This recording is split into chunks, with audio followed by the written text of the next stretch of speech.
नमो अरिहन्ताणं नमो अरिहन्ताणं नमो सिद्धाणं नमो सिद्धाणं नमो आयर्याणं नमो आयर्याणं नमो वज्रायाणं नमो वज्रायाणं नमो लोई सबसाहुडं नमो लोई सवसाहु हानित घटती आयु है पर पाप मति घटती नहीं आई बुढ़ोती पर विषय से कामना हटती नहीं। मैं यत्न करता हूँ दवामय धर्ममय करता नहीं दुर्मोह महिमा से ग्रसित हूँ बात बच सकता नहीं। जय बोले खैराड़ श्री कुंडलपुर के बड़े बाबा की जय। जय मूल नायक श्री चिंतामणि भगवान की जय। जय परम पूज्य संत शिरोमणि आचार्य भगवान श्री विद्यासागर जी महामुनिराज की जय। जय परम पूज्य निर्यापक श्रमण मुनि श्री सुधा सागर जी महाराज की जय। जय परम पूज्य महासागर जी महाराज की जय। आचार्य संघ की जय। समाधि भक्ति में एक कारिका आती है, एकापि समर्थेयम जिन भक्तिम दुर्गतुम निवार्यतुम पुण्यानि च पूर्यतुम दातुम मुक्ति श्रियम कृतिनः। इस संसार में कर्मों को नाश करने की क्षमता अगर किसी के पास में है तो धर्म के पास में है। जिन भक्ति के पास में है अपनी आत्मा की शरण में है। जब तक यह जीव जिनेंद्र भगवान की शरण में जाएगा नहीं और वीतरागता को अपनाएगा नहीं, जब तक इस जीव का आत्मकल्याण होने वाला है नहीं। अनादिकाल से उस राग और द्वेष के प्रभाव में आकर के यह जीव अपने स्वभाव को भूला हुआ है और जब तक अपने स्वभाव को भूला हुआ होगा तब तक यह अपना आत्मकल्याण कर नहीं सकता है। इसलिए सबसे पहले हमें अपने उस नेचर को जानना है कि हमारा नेचर क्या है। क्योंकि कोई भी संबंध जब स्थापित होते हैं ना तो उस संबंधों में नेचर का मिलना बहुत आवश्यक होगा। आप लोग घर गृहस्थी में जब शादी संबंध एक दूसरे का तय करते हो तो आपस में बच्चों बच्चियों को कह देते हो, देखो भाई आप लोग आपस में एक दूसरे का नेचर देख लें, अगर एक दूसरे का नेचर मिलता है तो हमें कोई आपत्ति नहीं है, और नेचर अगर नहीं मिलता है तो क्या होगा, वह संबंध वैवाहिक जीवन का जो आनंद है वह आपको मिल नहीं पाएगा। तनातनी का जीवन बना रहता है। नेचर प्रतिकूल होने पर, प्रकृति प्रतिकूल होने पर हमेशा हमेशा ये देखा जाता है कुछ न कुछ गड़बड़ी होती है। अभी भी देख लो आप लोग, जब नेचर चेंज होता है, प्रकृति बदलती है, तो उस बदलती हुई प्रकृति में हमेशा कोई न कोई बीमारियां होती हैं। क्यों? वह अपने स्वभाव से च्युत होकर के दूसरे स्वभाव में जा रही है।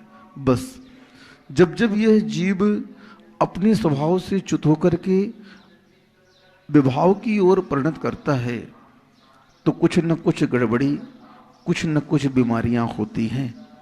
आत्मा में भी ये बीमारियां लगी हुई हैं।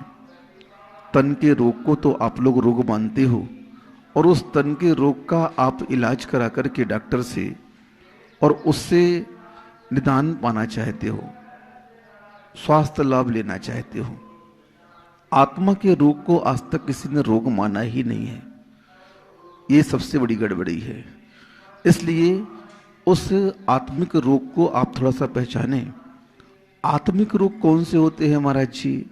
अरे यही जो 8 कर्मों के परंपरा संतति अनादिकाल से इस आत्मा के साथ जुड़ी हुई है, राग दोष की जो परिणति चल रही है, यही तो आत्मा के आत्मिक रोग हैं और क्या है। और इन्हीं रोगों को सम्यक दृष्टि उस रत्नत्रय की औषधि के माध्यम से दूर करने का प्रयत्न करता है। उस आत्मिक रोग की औषधि क्या है? रत्नत्रय है। उस द्वेष के बारे में सोचना है, उस मोह के बारे में सोचना है। संसार का दूसरा नाम ही यही है। विभाव परिणति में पूरा संसार चल रहा है। इस संसार से जब तुम्हारा गमन होगा तो साथ में क्या जाएगा? जरा सोचो तो, चिंतन तो करो। प्रकृति सबसे बड़ी यही शिक्षा देती है। प्रकृति का स्वभाव ही परोपकार है। आप देखो, उन एक इंद्रियों की ओर जब हम दृष्टिपात करते हैं, उन स्थावरों को हम जब देखते हैं, तो उनका नेचर हमेशा परोपकार का रहता है। हालांकि वह चला करके अगर इस परोपकार को करें तो उनसे जैसा कोई परोपकारी इस संसार में हो ही नहीं सकता है। लेकिन यह परोपकार जो उनका हो रहा है, यह अबुद्धिपूर्वक हो रहा है। उनके पास में मन नहीं है और वह उनका नेचर है। इसलिए उस परोपकार के बदले उनको फल नहीं मिल पाता है। लेकिन उनका नेचर देखो, उस नेचर से हम शिक्षा ले सकते हैं। वृक्ष को देखो आप, किसके लिए है? उनके फल। वृक्ष कभी अपना फल नहीं खाता। जो नदियां बह रही हैं, उनका जल किसके लिए है? क्यों ज्ञानेंद्र, क्या नदी अपना जल पीती है क्या? वृक्ष अपना फल खाता है क्या? हवाएं अपने आप में उस हवाओं से आनंद लेती हैं क्या? नहीं लेती। उन हवाओं का आनंद कौन लेता है? आप लोग लेते हो।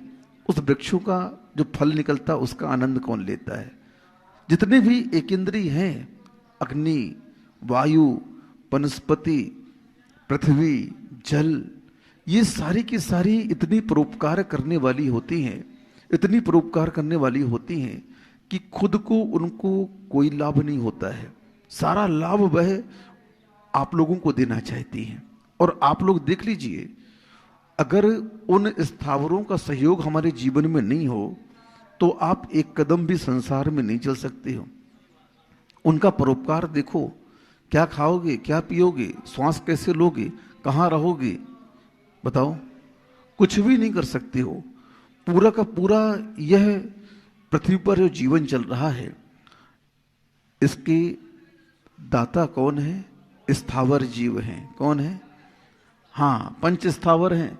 इन पंच स्थावरों के बिना कोई भी जिंदा नहीं रह सकता है। अब बताओ, आपका जीवन किसके हाथ में है?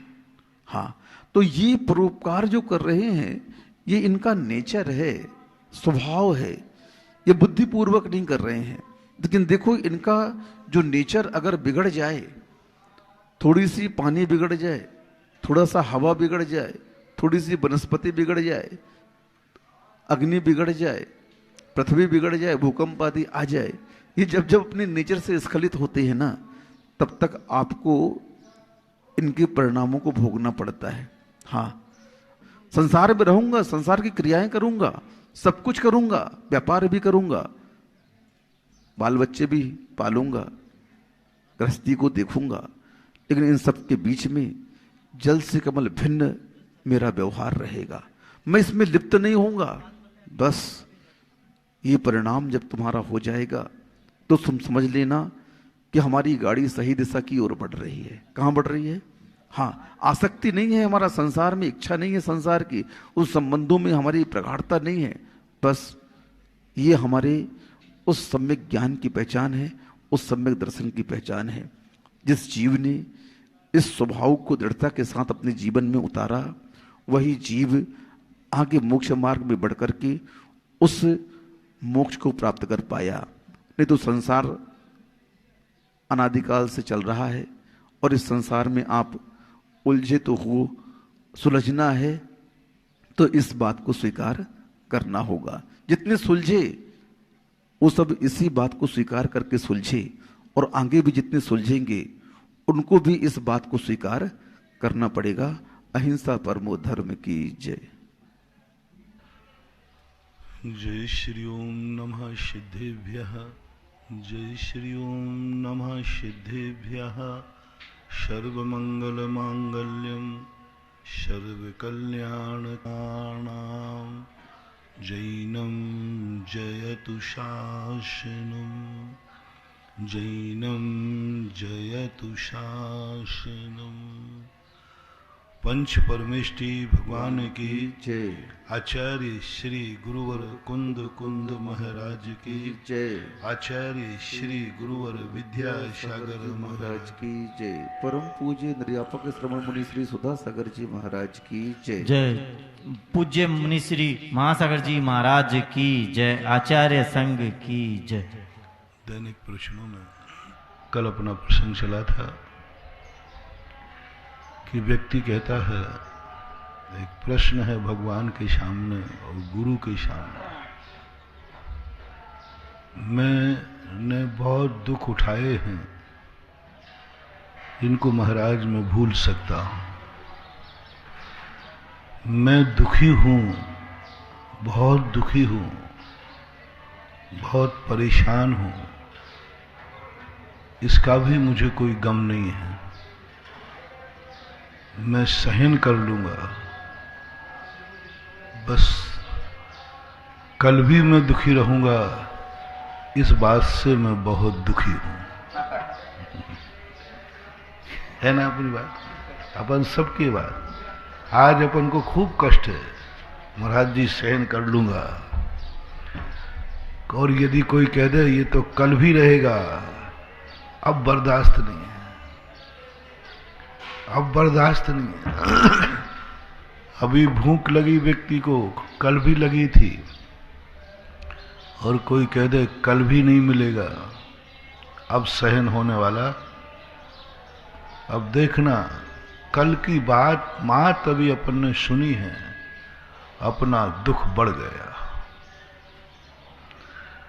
डॉक्टर ने कह दिया कि नहीं बस आज ही तुम्हारा दुख है, कल से तुम बहुत सुखी हो जाओगे, दुख कम हो जाता है, वेदना कम हो जाती है, मन में बड़ा संतोष होता है, मन समझ जाता है आज की ही बात है, कल तो ठीक हो जाऊंगा ना। अब इस बात का समाधान कैसे निकालूं? कल प्रश्न था किसी व्यक्ति का, तो कल मैंने प्रवचन दिया था कि मैं इस बात के ऊपर विचार करता हूं, मैं कोई निमित्त ज्ञानी नहीं हूं, अवधि ज्ञानी नहीं हूं, केवल ज्ञानी नहीं हूं। कल भी मैंने कहा था, मेरा सबसे छोटा ज्ञान है, छोटा सोच है, छोटी बुद्धि है, छोटी साधना है, छोटी तपस्या है, और मैं छोटा हूं। लेकिन तुमने कहा था जो जो टाइटल आपने दिए ये सब मैं मानने वाला नहीं हूं, मानने वाला नहीं हूं, आप झूठ बोल रहे हैं। किसी ने कहा देखा महाराज कितना झूठ बोलते हैं। महाराज क्या कह रहे हैं, मेरे में कुछ भी सागत नहीं, कोई शक्ति नहीं, कोई साधना नहीं, कुछ नहीं, और मेरी बात में भी कोई दम नहीं। तो तुम सबने क्या कहा था, महाराज आप देखो महावृत्ति हो, इतने झूठ मत बोला करो, क्योंकि मैंने सब उल्टी देखी हैं। आपकी बात में भी दम है,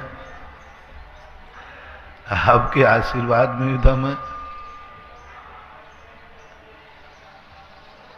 और तुम बिल्कुल कह लो। दूसरा कहता देखो देखो महाराज को झूठ का आरोप मत लगाओ, महाराज झूठ नहीं बोल रहे हैं, बड़े आदमी ऐसा ही बोलते हैं, ये इनकी सभ्यता है। कितने बड़ा कार्य कर रहे, कहते हमारा ने कुछ नहीं किया, मेरा तो कर्तव्य था। किसी व्यक्ति की जान बचा लेना डॉक्टर, तो अच्छे डॉक्टर कहते मैंने कुछ नहीं किया, मैंने तो अपना कर्तव्य किया है। ये अपने बड़ों की भाषा होती है। बड़ों के ऊपर जब भी अपन कुछ करें, जब भी उनकी प्रशंसा करें, वो एक ही बात, नहीं नहीं साहब मैंने कुछ नहीं किया, मैंने तो अपने धर्म का पालन किया है, मैंने तुम्हारे लिए कुछ नहीं किया, कुछ भी नहीं किया। एक चींटी को बचा लिया, चींटी कहती महाराज आपने मुझे बचा लिया। महाराज कहते नहीं नहीं मैंने कुछ नहीं किया, मैंने तो अपना धर्म का पालन किया है, क्योंकि मेरा अहिंसा व्रत था, दया मेरा स्वभाव था,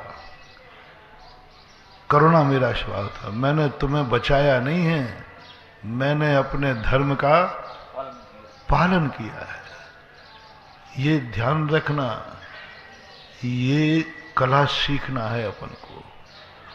अपन लोगों में तुरंत कोई थोड़ा सा अच्छा कार्य करते हैं तो अहम बुद्धि आती है, कर्तृत्व बुद्धि आती है। कोई अपनी प्रशंसा करता है तो अपने अंदर एक अलग से गुदगुदी आती है और अपनी गर्दन अकड़ने लग जाती है। अरे आप तो महान हैं, आप तो जगत कल्याणी, आपके बड़े काम हैं, अहंकार बढ़ता है।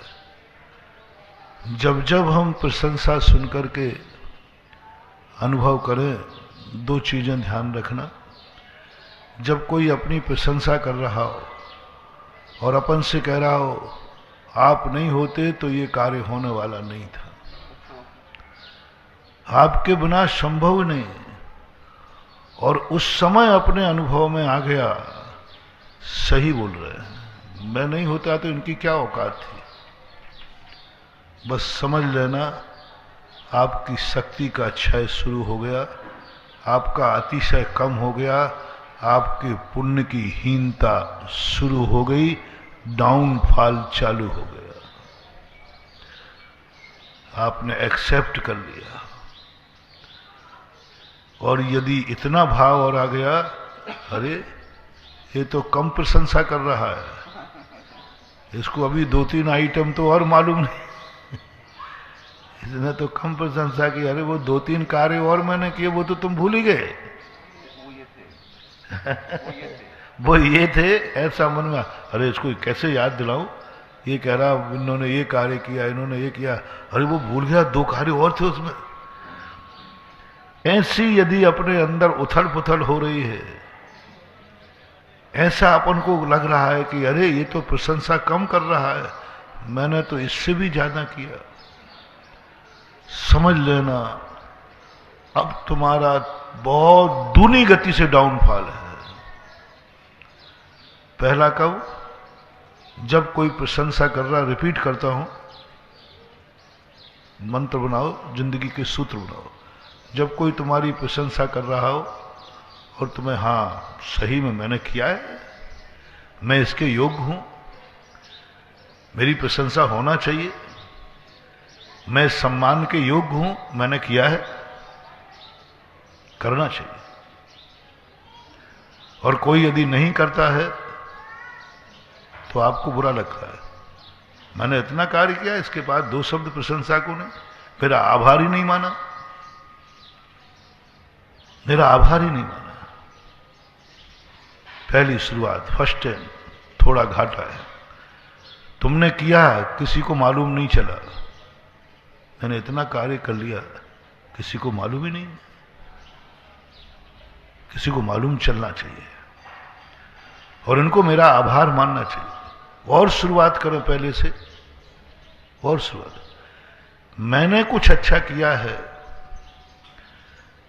किसी को मालूम चल जाए,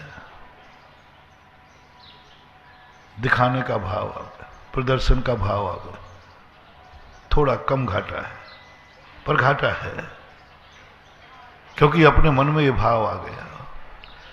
दूसरा भाव आ जाए, कोई मेरी प्रशंसा ही नहीं कर रहा, मैं इतनी मेहनत करता हूं, इतना काम करता हूं सारे घर के लिए, कोई मेरा एहसान मानने को तैयार नहीं, कोई मेरी प्रशंसा करने को तैयार नहीं। तो आपका डाउनफॉल डबल हो गया, फिर तीसरी बार डबल हो गया, उसका मल्टी करते जाना, गुणा करते जाना। यदि किसी ने अपनी प्रशंसा की और अपन ने स्वीकार कर ली, बहुत अच्छा है, बहुत बढ़िया है, किया है, हाँ मैंने किया, महाराज जी आपकी प्रशंसा कर रहे हैं, हाँ हाँ मैं नहीं होता तो कुछ होता ही नहीं सकता, हो ही नहीं सकता था, सही प्रशंसा कर रहे हैं। इसके बाद इसमें डबल घाटा है, इससे दूना घाटा जो अभी मैंने कहा, पूरी प्रशंसा नहीं हुई, कम हुई, तो समझ लेना चाहिए अब आगे तुमसे वो कार्य तो होगा नहीं, पुण्य तो गया, खत्म हो गया, अब दोबारा उसके लायक तुम नहीं रहोगे, तुम्हारे आशीर्वाद में दम नहीं रहेगी, कुछ नहीं करो, और ये परिणति आ जाए, अब आपका पुण्य बढ़ रहा है। कैसे बढ़ा है? तुम्हारे किए होगा किसी को पता नहीं, मैंने किसी के लिए किया ही नहीं दिखाने को। साधु दिखे न सुमरता, बढ़ती दिखे न बेल। सज्जन पुरुष क्या करते हैं, एक नीति है, साधु कब सामाय करता, कब ध्यान करता है, कब भगवान का जाप करता है, कब जगत का कल्याण करता है, ये शक्ति वो कब कमाता है, इसकी किसी को खबर नहीं लगना चाहिए। अच्छा बनिया कब कमाता है, कैसे कमाता है, कहां रखता है, ये किसी को पता नहीं चला। होशियार बनिया जो होते हैं वे अपने बेटे को भी सब नहीं बताते, बेटे को भी नहीं बताते। बेटे को जब पता चलता, जब कभी छापा पड़े मेरे बाप के पास इतना था, हाँ ऐसे केस हुए मैंने देखे। वो बेटा कहता है कि महाराज जी मेरे बाप के पास इतना था, ये तो मुझे ही पता नहीं, मैं तो मर गया परेशान होकर के।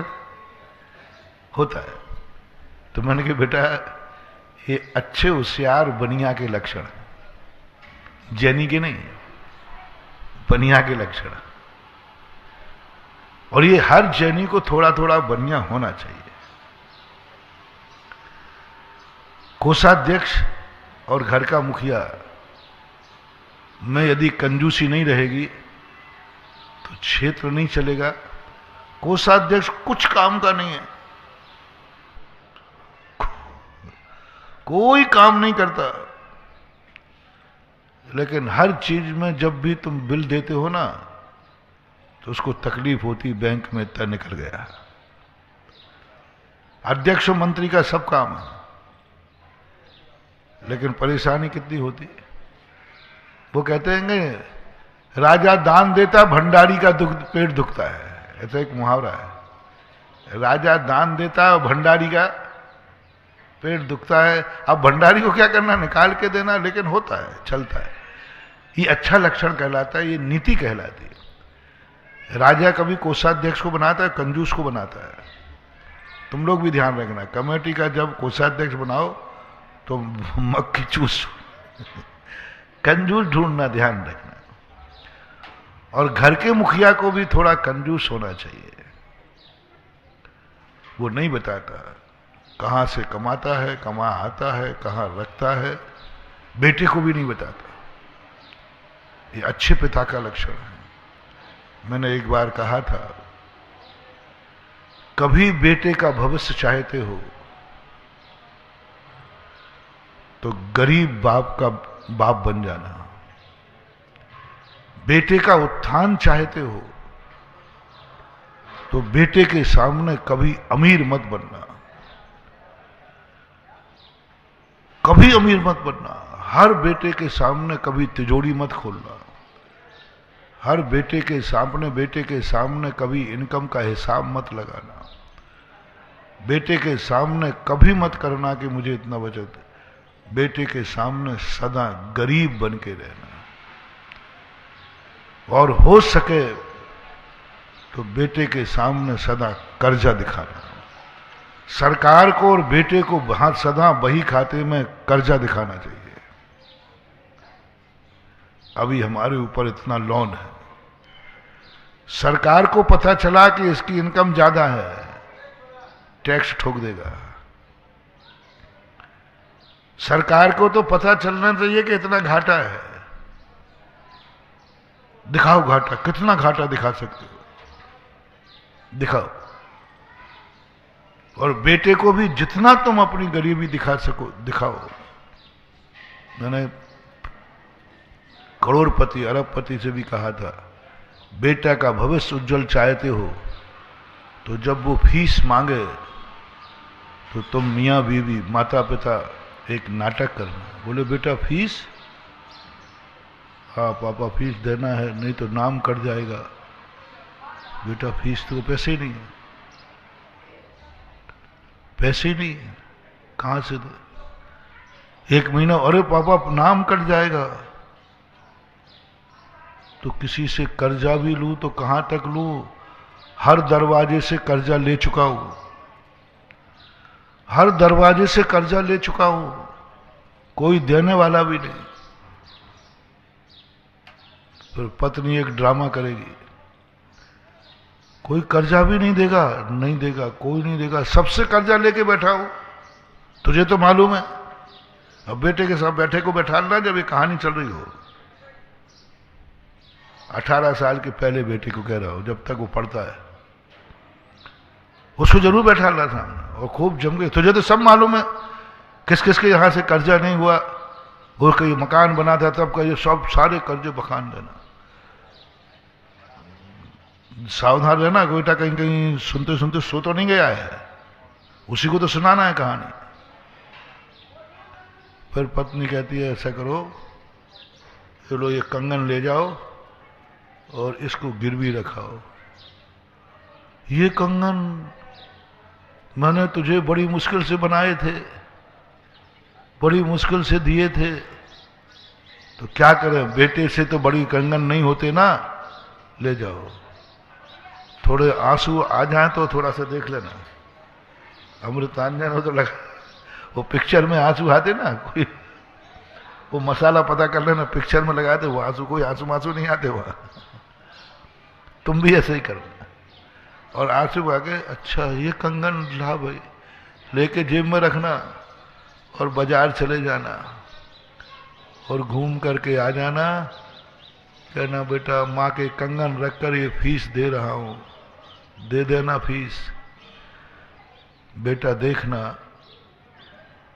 समझ जाएगा कि अब जिंदगी मुझे अपने पैर पे खड़ी करना है, मेरे बाप के पास तो कुछ नहीं है। वे कंगन थे, वे भी गिरवी चले गए। अगली साल उसके नंबर दूने आएंगे, डेढ़े आएंगे। बेटा खेलते हुए नहीं दिखेगा, पढ़ते हुए दिखेगा, क्योंकि वो जानता है कि मुझे खुद की जिंदगी खुद बनाना है, खुद बनाना है, बना लेगा। बड़े आदमियों के बच्चे पढ़ते नहीं, वो दोस्तों से कहते हैं यार क्या पढ़ के करूं, दूसरों के यहां नौकरी करूंगा पढ़ के, मेरे यहां खुद नौकर लगे, मेरे यहां खुद नौकर लगे। मेरे बाप के पास इतनी संपत्ति, इतने माल गुजारी। जितने बड़े आदमियों के बच्चे होते सब बाद में अय्यास हो जाते, पढ़ते लिखते कुछ है ही नहीं, कि उनको सब वैभव दिख रहा है। ये नहीं थी। जब वो बड़ा हो जाए, जैसे ही वो संभालने लग जाए, सारा हिसाब एक एक चीज निकालना। बोले पापा ये क्या मामला है, ये कंगन कहां से वापस आ गए? बोले कहीं नहीं थे, ये मेरे गुरुजी के बैंक में थे, उन्होंने प्रोचर ये सब तेरे विकास के लिए था, ये पकड़ तेरी सारी संपत्ति, मैं फ्री होता हूं। ये दूसरा तरीका, जब अच्छा पिता होता है वो कुछ ना कुछ पूंजी ऐसी रखता है जो किसी को पता नहीं होती। अभी विश्व की सारी आर्थिक व्यवस्थाएं बिगड़ी थी, भारत की नहीं बिगड़ी, क्योंकि भारत के घर में सारे विश्व की व्यवस्थाएं डगमगा गई। मनमोहन सिंह थे उस समय, भारत की अर्थव्यवस्था नहीं डगमाई, क्योंकि भारत में हर घर में एक चोर रहता है। भारत की अर्थव्यवस्था नहीं डगमाई क्योंकि हर घर में चोर रहता है। हां, पेपर में पढ़ा मैंने कि भारत की कोई अर्थव्यवस्था नहीं डगमाई क्योंकि हर घर में एक चोर रहता है जिसकी एफआईआर नहीं लिखाई जाती, जिसको आप रोक भी नहीं सकते, और आपके पैसे गायब होते हैं। समझ गए होंगे, सबके हुए हैं। महावीर, आपके भी हुए? मैं पूछ लूंगा कौन से कोठड़ी वाले बैठे जिसका नाम है श्रीमती,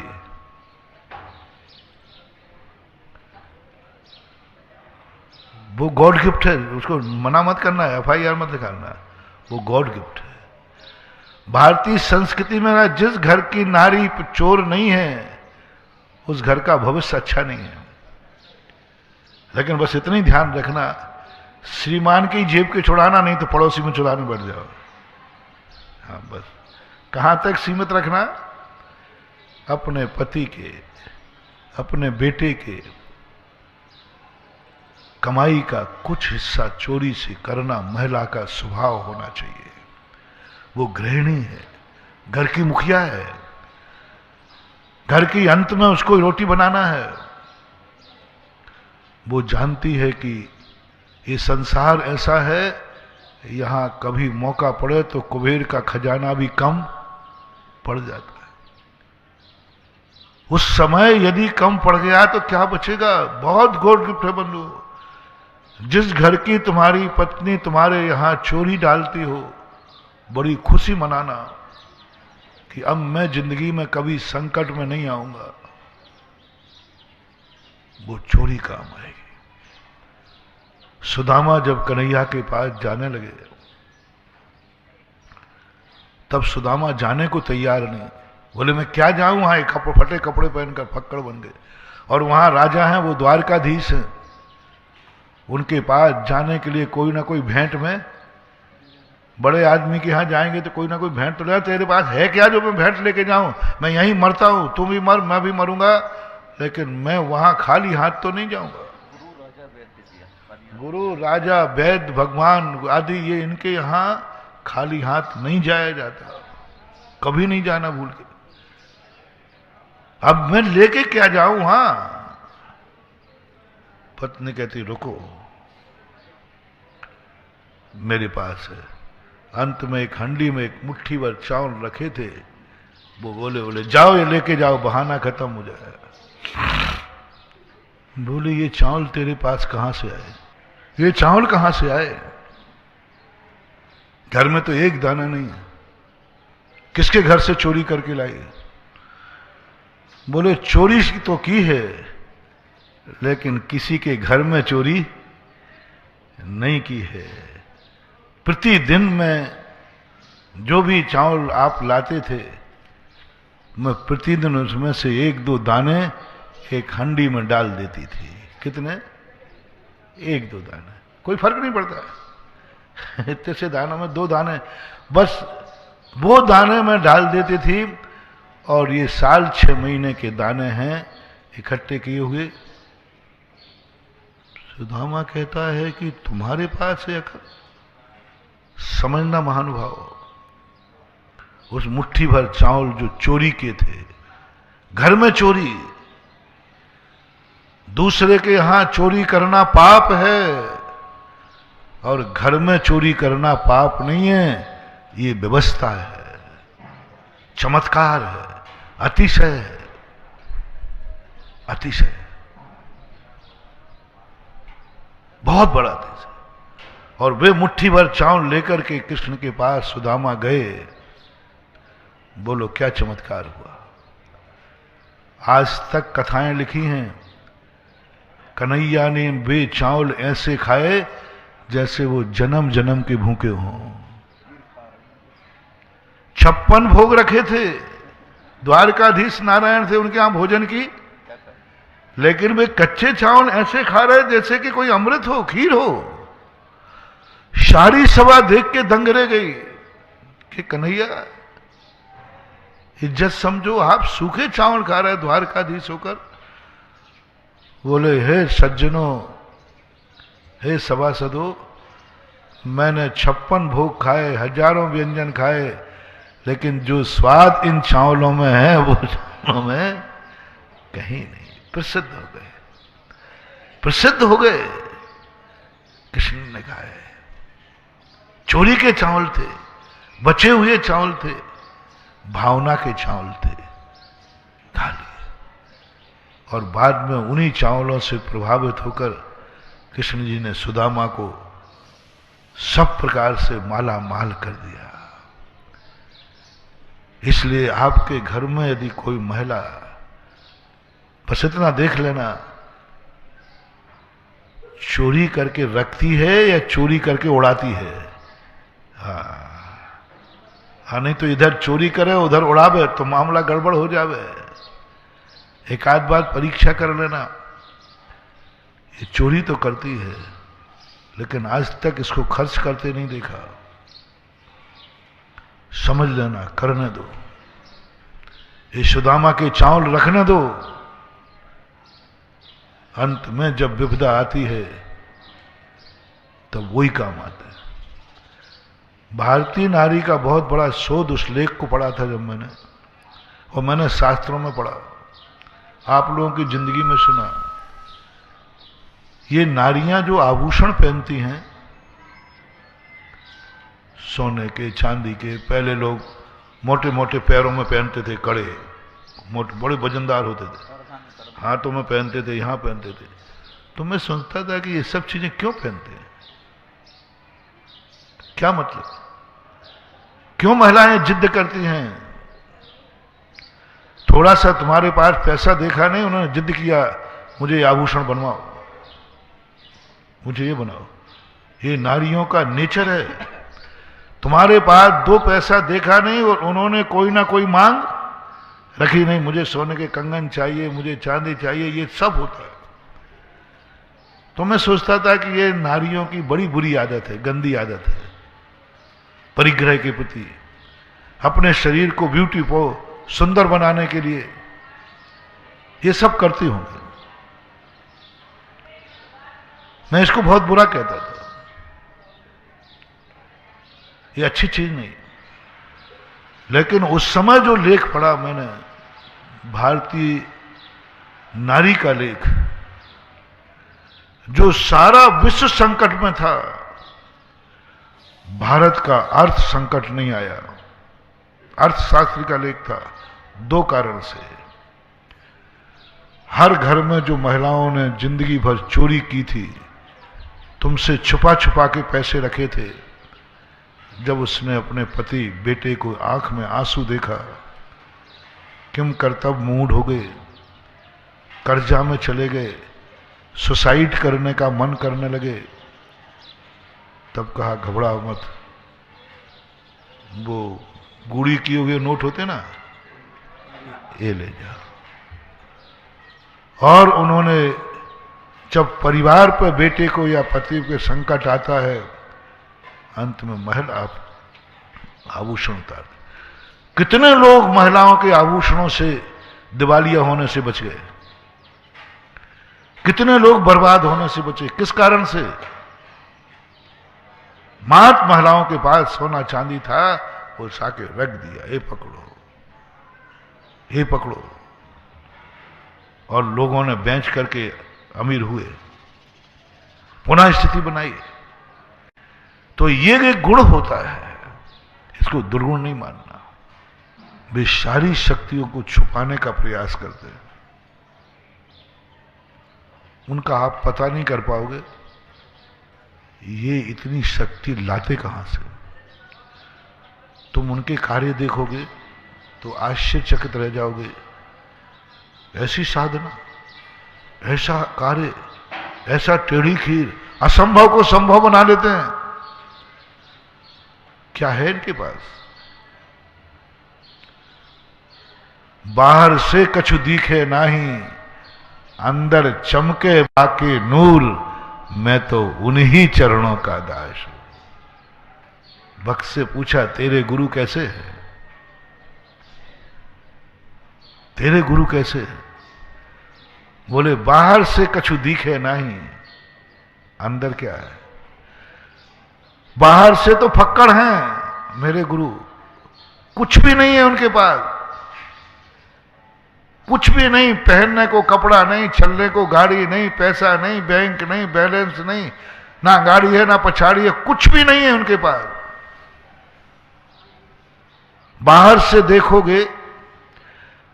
से देखोगे मेरे गुरु को तो गम ही गम नजर आएंगे, लेकिन जरा अंदर तो झांको, सरगम लहराएंगे। बाहर से देखो मुनि महाराज को क्या है, कुछ नहीं, अंदर देखो सागर लहरा रहा है संगीत का, आनंद का। बाहर से सब व्यक्ति, एक दिन मैंने पूरा विश्लेषण किया था मुनि महाराज का, बाहर से साधु की हर चर्या कष्टमय है, कष्ट ही कष्ट है। बाहर से देखोगे, पूरी चर्या देख लो, कष्टमय होती है, लेकिन अंदर से देखो, आनंद का सागर लहराता है। सो इंद्र नाग नरेंद्र वा अहमेंद्र के ना ही कहो। बाहर की दशा है फक्कड़ की, और अंदर के आनंद की बात है ऐसी कि जो इंद्र नाग नरेंद्र के भी वो आनंद नहीं है जो मुनिराज के अंदर उमड़ता है, लहराता है।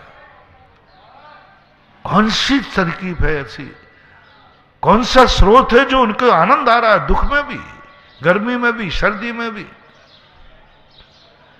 सर्दी पड़ रही है, तुम एक रजाई में भी ओढ़ करके ठुठुर रहे हो, दुख हो रहे हो, और मुनिराज उसी सर्दी के दिन में हो अर्ध नशा का सन्नाटा, वन में वनचारी चरते हो, तब शांत निराकुल मानस तुम तत्वों का चिंतन करते हो। वो आनंद में डूबे। कौन सी रजाई है अंदर से, कौन सी हीट है? हर व्यक्ति, हर विज्ञान इस खोज में फैल है।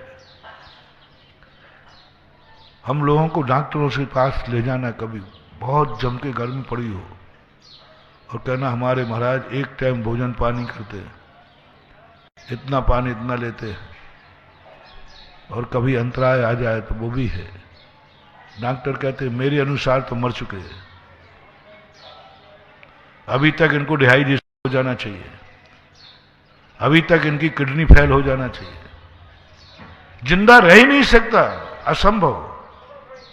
अरे भाई जिंदा रह कैसे सकता? जिंदा हैं, जिंदा बैठे हैं, जीवित बैठे हैं भैया। विज्ञान फेल है कि आखिर दिगंबर जैन साधु के अंदर ऐसा कौन सा स्रोत है जिन जिन चीजों को वो सुख मानते हैं वो सारी चीजें से रहित है। तुम्हें माता पिता का सुख है, महावीर ने कहा तुम माता पिता को छोड़ दो, सुखी रह के दिखाओ। माता पिता के बिना सुखी रह के दिखाओ, क्योंकि संसार कहता है मम्मी पापा हैं तो सुख है, आनंद है। दिखाओ इनको कि बिना उनके भी माता पिता के भी सुख है। उन्होंने कहा पत्नी के बिना सुख है, सुख नहीं है, पत्नी मर जाए रो पड़ो। उन्होंने कहा तुम बिना स्त्री के रह के दिखाओ, संयम धारण करो। परिवार के बिना सुख नहीं, बेटा बेटी नहीं। तो महावीर ने कहा तो पूरा परिवार छोड़ के दिखा, मुस्कुरा के दिखाना। क्या महावीर ने सूत्र दिए। तुम बिना मकान के, तुम्हारे यहां मकान नहीं है। महावीर ने कहा हे श्रमण तू बिना मकान के सुखी होके दिखा। कपड़ों के बिना सुखी नहीं है। उन्होंने कहा तू कपड़े फेंक दे, सुखी होके दिखा। धन के बिना सुख नहीं है। उन्होंने कहा तू धन फेंक दे, सुखी होके दिखा। सारी चीजें एक एक गिन करके विज्ञान और संसारी जिन जिन चीजों के सद्भाव में सुख मानता है, महावीर ने गिन गिन करके वो चीजें अपने साधु को अलग करा दी और कहा अब तू मुस्कुरा के दिखा दुनिया के सामने, दुनिया के सामने मुस्कुरा के दिखा, आनंद के दिखा। बस इसी को तो तुम नमोस्तु करते हो, इसी के लिए तो यहां देवता दम धोख देते हैं कि संसार में जिन जिन चीजों में सुख मानते थे उनके अभाव में हम दुखी हैं, और महाराज ने वो सारी चीजें उनके पास नहीं है, फिर भी वो हमसे ज्यादा सुखी है।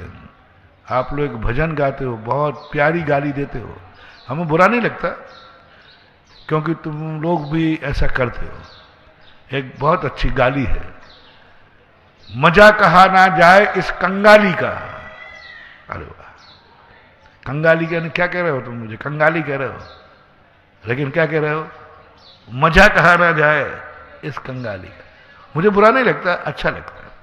मुझे ऐसे ही अच्छा लगता है कि मैंने कि वाह, इनके ज्ञान में ये तो आ गया कि है, लेकिन कंगाली भिखारी की नहीं होना चाहिए, कंगाली साधु की होना चाहिए।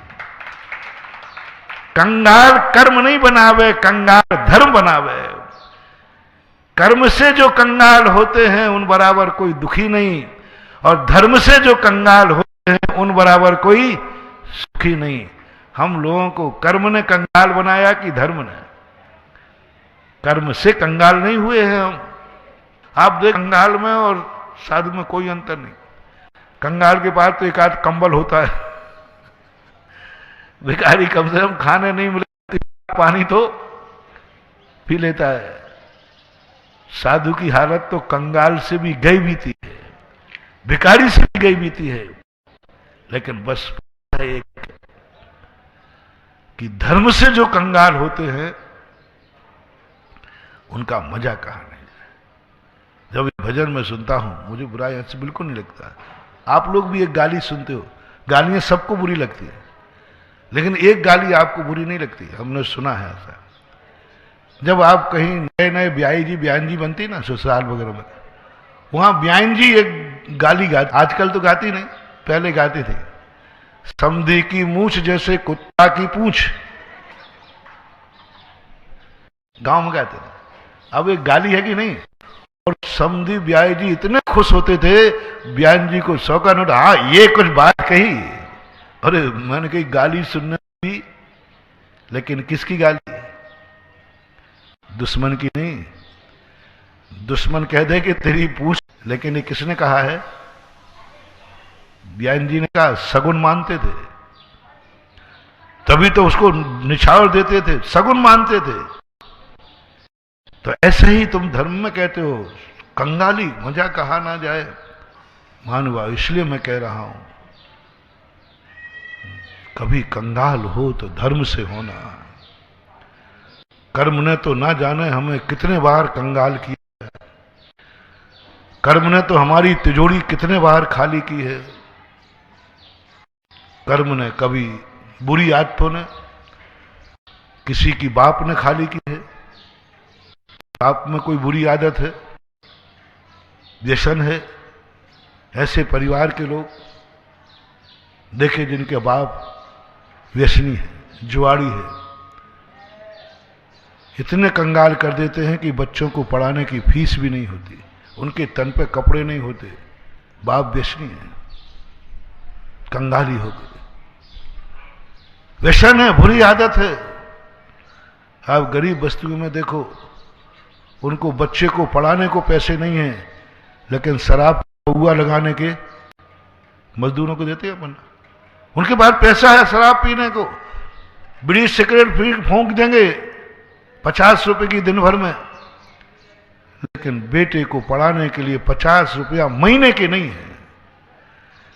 50 रुपया बीड़ी सिगरेट पीने के हैं, गुटखा खाने को है। मैंने मजदूरों का इंटरव्यू लिया, मैंने कहा इन छोटे बच्चों को क्या कर रहे हो, ये तो स्कूल जाने का समय है, स्कूल जाने का समय है इनका, तुम इनको क्या कर रहे हो?